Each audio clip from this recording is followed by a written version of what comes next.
قومی اسمبلی کا اجلاس جاری ہے، وفاقی وزیر اسد عمر گفتگو کر رہے ہیں۔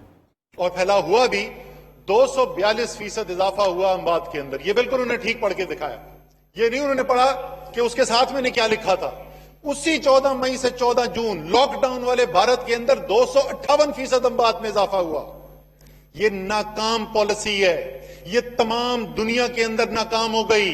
امریکہ جہاں پہ ایک دن میں 3-3 ہزار کیس ہو رہے تھے اور دنیا کا امیر ترین ملک تھا، وہاں پہ 42 اسٹیٹس نے پابندیاں ختم کر دی۔ وہ نہیں برداشت کر سکے، لیکن ان کے پسندیدہ نریندر مودی کے بھارت میں کیا ہوا؟ میرے الفاظ نہ سنیے، پرناب پردھان نام ہے، برکلے کے اندر یہ پڑھاتے ہیں، اکانومسٹ ہیں۔ انہوں نے کیا کہا؟ By imposing one of the harshest COVID lockdowns, دنیا کے سخت ترین لاک ڈاؤن لگانے کی وجہ سے Moody has inflicted unprecedented damage on India's economy on the poor. Modi نے انڈیا کی معیشت پہ کاری ضرب لگائی جس کی کوئی مثال نہیں ملتی، اور خاص طور پہ انڈیا کے غریبوں کے اوپر۔ کچھ اعداد و شمار کے مطابق، یہ میں نہیں کہہ رہا، یہ پرناب پردھان کہہ رہے ہیں، 12 کروڑ لوگوں کی روزگار چھن گیا۔ 12 کروڑ لوگ۔ نتیجہ کیا نکلا؟ آدھی آبادی، پردھان صاحب کے مطابق، برکلے کے اکانومسٹ ہیں، آدھی آبادی یعنی 65 کروڑ لوگ جو ہیں وہ غربت کی لکیر سے نیچے چلے گئے، اور ان میں سے وہ کہہ رہے ہیں with many approaching starvation levels، یعنی بھوک اتنی کہ موت کا سامنا ہے ان کو۔ یہ ہے وہ اسٹریٹجی جو یہ چاہتے تھے کہ ہم فالو کریں۔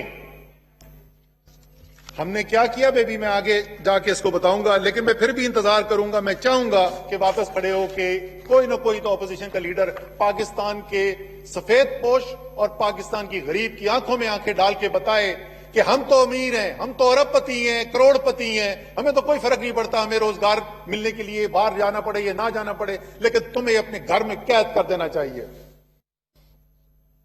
بجٹ کے اوپر بات کرتے ہیں جی۔ بجٹ پہ خواجہ صاحب نے کہا کہ ایک چیز سے آپ کو پتہ چل جائے گا کہ معیشت کے اندر کیا ہوا اور عمران خان کی حکومت کی کارکردگی کیا تھی، اور وہ انہوں نے کہا کہ ریونیو کے نمبر دیکھ لیں۔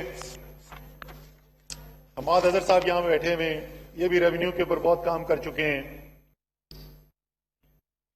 سر۔ جس وقت، اور انہوں نے کیا کہا، یاد کریں انہوں نے کیا کہا، 5 سال میں 40 سے 50% اضافہ کیا ریونیو میں۔ یہ خواجہ صاحب نے ہمیں بتایا، خواجہ صاحب بتا رہے ہیں، ضرور یقیناً ٹھیک بتا رہے ہوں گے سر۔ یہاں پر فروری کے مہینے تک کرونا جو ہے، آپ کو یاد ہو لاک ڈاؤن جو ہے وہ 23 مارچ کو کیا گیا تھا، فروری کے مہینے تک پچھلے سال سے 17% ریونیو کے اندر اضافہ ہو رہا تھا۔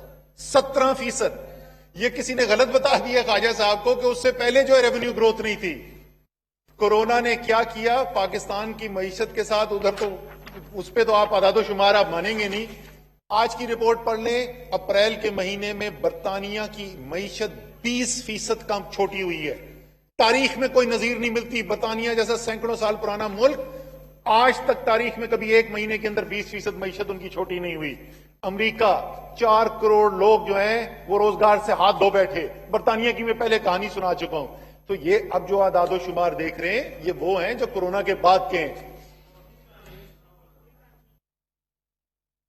پھر انہوں نے کہا کہ تحریک انصاف کی جو عوام میں مقبولیت ہے وہ بالکل ختم ہو گئی، اور ان کے سپورٹر جو ہیں، بلکہ انہوں نے کہا یہ جو لیفٹ سائڈ پہ بیٹھے ہوئے ہیں یہ بھی جو ہے نا، یہ بھی اب ڈیفینڈ کرنے کے قابل نہیں رہے۔ یہی وہ لوگ ہیں جنہوں نے 1996 سے بولنا شروع کیا یہ کرکٹر ہے عمران خان، اس کو کیا پتا سیاست کیا ہوتی ہے۔ 2002 میں 1 سیٹ تھی، مجھے یاد ہے میں 2012 میں، آج سے 8 سال 8.5 سال پہلے اسپیکر صاحب میں نے پارٹی جوائن کی تو لوگوں نے مجھے کہا تم نے اصغر خان کی پارٹی جوائن کر لی ہے۔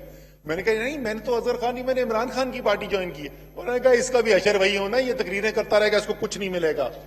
2013 میں خیبر پختونخوا میں حکومت بنائی، وہ حکومت اتنی کامیابی سے چلائی کہ وہ صوبہ جس میں آج تک کوئی، وہ پوچھ رہے تھے اپنی کارکردگی بتاؤ، ذرا اپنی کارکردگی بتاتے ہیں۔ 5 سال ہم یہی سنتے رہے، ختم ہو گئے، ڈوب گئے، پرویز خٹک ناکام ہو گیا، ابھی اندر بیٹھے تھے ادھر ہیں پرویز خٹک چلے گئے. پرویز خٹک ناکام ہو گیا, یہ تو سیٹ واپس نہیں ملے گی. وہ صوبہ جس میں دوبارہ کبھی حکومت دوبارہ نہیں بنی تھی, 2/3 اکثریت سے واپس الیکٹ ہو کے آئے. اور مجھے اگر میں خدا نہ خواستہ اگر میں مسلم لیگ نون کا ممبر ہوتا تو میں تو آج خواجہ صاحب کی تقریر سن کے ڈر جاتا, کیونکہ خواجہ صاحب کی تاریخ یہ رہی کہ خواجہ صاحب نے ایک دن تقریر کی, یہ 2013 کے الیکشن سے پہلے.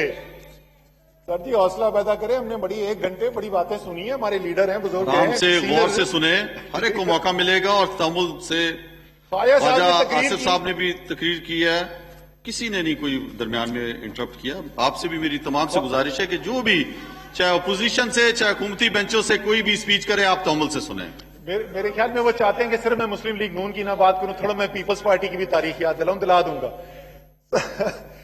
خواجہ صاحب نے تقریر کی جی, انہوں نے کہا یہ شوکت خانم پہ الزامات لگا دیا کہ شوکت خانم کے اندر جو فائنینشیل جو ہے وہ انٹیگریٹی نہیں ہے, وہاں پہ عوام کا مال. جو حملہ کیا خواجہ صاحب نے, اس کا نتیجہ یہ نکلا, اس کے چند دن کے بعد رمضان تھا, رمضان میں سب سے زیادہ پیسہ آتا ہے. شوکت خانم کی تاریخ میں لوگوں نے سب سے زیادہ پیسہ اس سال دیا. پھر اس کے بعد اسی ہال میں اس کرسی پہ کھڑے ہو کے میاں صاحب نے تقریر کی, آپ کی کرسی کو ایڈریس کیا, اور انہوں نے کہا حضور یہ ہیں وہ ذرائع. تو خواجہ صاحب نے کہا یار میاں صاحب آپ جواب کیوں دیتے ہیں, یہ پاناما تو مسئلہ ہی نہیں ہے عوام کا, ہفتہ اور دن لوگ بھول جائیں گے. اس بیچارے کو پھائے چڑھا دیا, وہ جعلی پلیٹیں لے کے انگلینڈ بیٹھا ہوا ہے. تو خواجہ صاحب کی دعا جو ہے نا بڑی خطرناک ہوتی ہے. آج طریق انصاف کی کہہ رہے مقبولیت ختم ہو گئی ہے, مجھے ڈر یہ ہے کہ مسلم لیگ نون کو اگلی الیکشن میں سیٹ ہی نہ ملے. پھر خواجہ صاحب نے ایک بڑا جائز سوال پوچھا جی, یہ سوال ان کا بالکل جائز تھا. انہوں نے کہا یار یہ بتاؤ, کورونا تو بعد میں آیا, معیشت تو اس سے پہلے تباہ ہو چکی تھی. میں رپیٹ کرتا ہوں, الفاظ دہراتا ہوں, ان کا ایک چیز ایسی نہیں تھی, ایک چیز ایسی نہیں تھی جس سے پتہ چلے کہ معیشت بہتری کی طرف جا رہی ہے. جناب پہلی چیز ریونیو, میں نے جیسے پہلے عرض کیا 16.5% پچھلے سال سے زیادہ چل رہا تھا, لیکن خواجہ صاحب کہتے ہیں ایک چیز میں بہتری نہیں.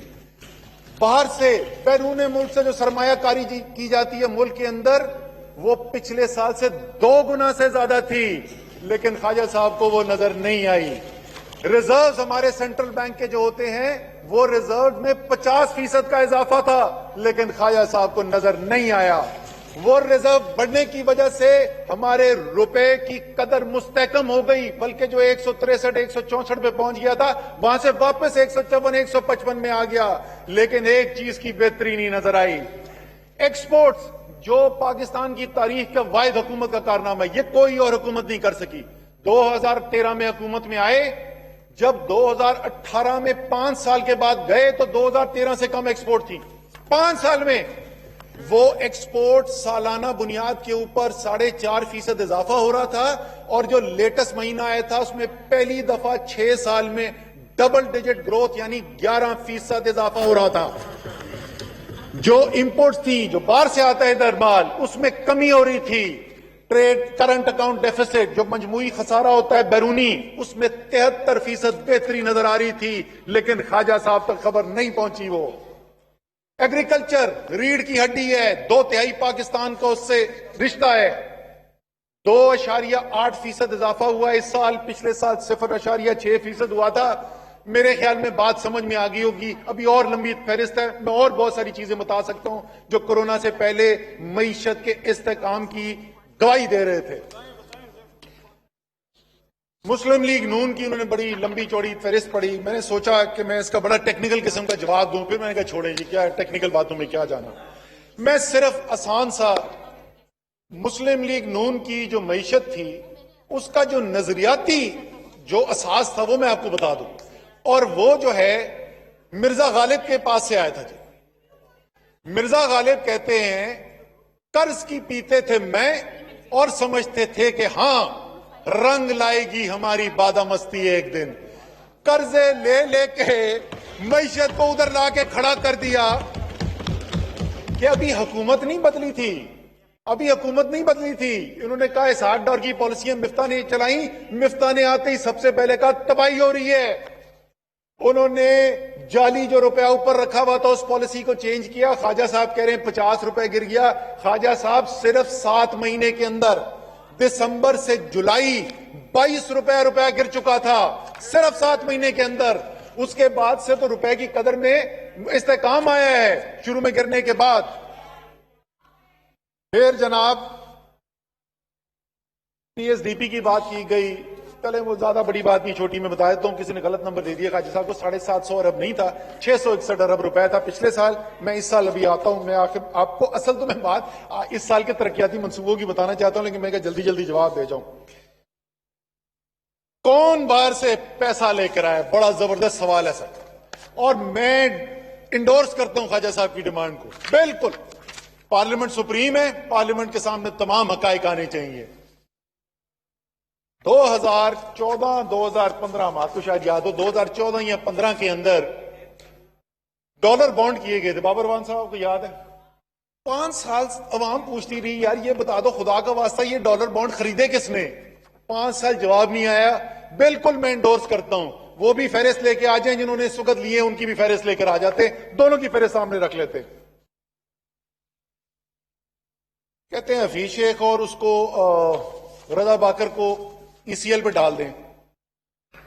میرا تو ای سی ایل پہ سے اعتماد ہی ختم ہو گیا. اگر آپ خرید کر جعلی پلیٹیں دکھا کر جو لندن پہنچتے ہی پلیٹوں سے چمچوں میں کنورٹ ہو جاتی ہے, ای سی ایل سے فرار ہو سکتے ہیں, تو پھر ای سی ایل پہ ڈالنے کا فائدہ کیا؟ پھر ایک اور انہوں نے بڑی خوبصورت بات کی کہ زمین سے رشتہ, اور میں ان کا شکر ادا کرتا ہوں کہ انہوں نے جن لوگوں کا ذکر کیا ان میں میری بھی بات کی کہ جن کا زمین سے رشتہ ہے. خواجہ صاحب کا بھی زمین سے رشتہ ہے, اور واقعی میں یہ بڑی اہم چیز ہوتی ہے. اس لیے میں ایک اپیل کرنا چاہتا ہوں, اور وہ اپیل جو ہے وہ میرے جو بائیں بیٹھے ہوئے ان کے ساتھ, ان کے لیے بھی ہے, اور میرے جو دائیں بیٹھے ہوئے ان کے لیے بھی ہے. جو بھی ایسا لیڈر ہو جس کی جائیدادیں ملک سے باہر ہوں, جو بیمار پڑے تو ملک سے باہر بھاگے, اس لیڈر کو فالو کرنا چھوڑ دیں. میں بھی نہیں فالو کروں گا, آپ بھی نہ فالو کریں. بہت ضروری, زمین سے رشتہ بڑا ضروری ہے. دورہ انصاف کی بات کی گئی, دورہ انصاف کی بات کی گئی. واقعی میں یہ سوال بڑا ویلڈ ہے. اگر دورہ انصاف ہے تو بڑا ظلم ہے, تو نہیں ہونا چاہیے. اگر وہی سپریم کورٹ عمران خان کو بلاتا ہے اور اس سے بولتا ہے کہ یار تم پبلک آفس ہولڈر تو کبھی زندگی میں نہیں رہے ہو, نہ تمہاری کوئی بڑی کمپنی ہے, نہ تمہارے پاس کوئی بڑے بڑے اکاؤنٹنٹس تھے, لیکن 8 مہینے اس سے سوال پوچھتا رہتا ہے, اچھا یہ بتاؤ جو تم پیسہ باہر سے پاکستان لے کے آئے تھے, پاکستان سے باہر نہیں لے کے گئے تھے, جو تم باہر سے پاکستان پیسہ لے کے آئے تھے وہ کیسے لائے تھے, کس اکاؤنٹ سے آیا تھا؟ اچھا تمہارے پاس فلیٹ تھا, کب خریدا تھا؟ 1973 میں, 1983 میں خریدا تھا. 1983 میں کیسے خریدا تھا؟ اس کی رسیدیں لا کے دو. اپنے ٹیکس ریٹرن بتاؤ. اس آدمی نے 8 مہینے جواب دیتا رہا. 8 مہینے جواب دینے کے بعد سپریم کورٹ نے کہا عمران خان صادق بھی ہے, امین بھی ہے. آپ یہاں پہ اس کرسی پہ کھڑے ہوتے ہیں اور کہتے ہیں حضور یہ ہیں وہ ذرائع, اور جب پہنچتے ہیں آپ سپریم کورٹ تو آپ بولتے ہیں وہ تو ایسی خالی کاغذ سے میں نے دے دیا, آپ سیریس کیوں لیتے ہیں؟ آپ وہاں قطری خط لہرانے شروع کر دیتے ہیں. آپ سے 1.5 سال پاکستان اور سپریم کورٹ. مجھے آخری دن یاد ہے ایک جج صاحب کا میں نام نہیں لوں گا, میرے بھائی جو مسلم لیگ نون کے ممبر ہیں وہ ان کے بڑے قریبی دوست بھی ہیں, لیکن ان کی یہ دوستی سے کوئی تعلق نہیں اس بات کا, لیکن وہ بات مجھے ابھی تک انہوں نے آخری دن پوچھا کہ ہم آپ سے مہینوں سے ایک سوال پوچھ رہے ہیں وکیل صاحب, آپ کا کلائنٹ ہمیں ایک کاغذ تو دکھا دے جس سے آپ کا کیس پروو ہوتا ہے. ایک کاغذ نہیں دے سکے. سر یہ دورہ معیار نہیں ہے, یہ ایک ہی معیار ہے. جو سچ کی بات کرتا ہے, جو سوال کا جواب سیدھا دیتا ہے, اس کو سپریم کورٹ صادق اور امین کہتا ہے, اور جو رائے فرار اختیار کرتا ہے اس کو سپریم کورٹ جو ہے وہ پھر گاڈ فادر سے تشبیہ دیتا ہے. دورے معیار کی بات نہیں ہے, یہ ایک ہی معیار ہے. نیب کو بڑے لمبی فہرست سنائی گئی. ظاہر ہے کوئی خوشی کی بات نہیں ہے اگر کوئی بھی آنریبل ممبر یہاں کا نیب کی زد میں آتا ہے, جیل میں جاتا ہے, تو یہ کوئی خوشی کی بات نہیں ہے.